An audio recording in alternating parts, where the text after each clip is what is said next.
Kapag dumating ang araw ng paghuhukom, lahat ay tatayo sa harap ng trono ng paghatol ng Diyos. Sa sandaling iyon, wala nang mga dahilan upang bigyang katuwiran ang iyong mga gawa, walang kayamanan ang makakatubos ng iyong mga kasalanan, at walang pangalawang pagkakataon upang muling gawin ang iyong buhay.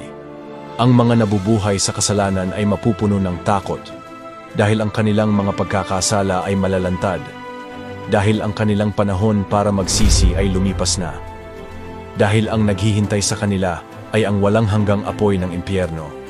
Sa kabilang banda, ang mga nagsisi at tumalikod sa kasalanan ay magagalak, dahil ang kanilang mga pangalan ay nakasulat sa aklat ng buhay, dahil sila ay papasok sa walang hanggang kaharian ng langit, dahil makakasama nila ang Panginoon at mararanasan ang walang hanggang kagalakan at kapayapaan.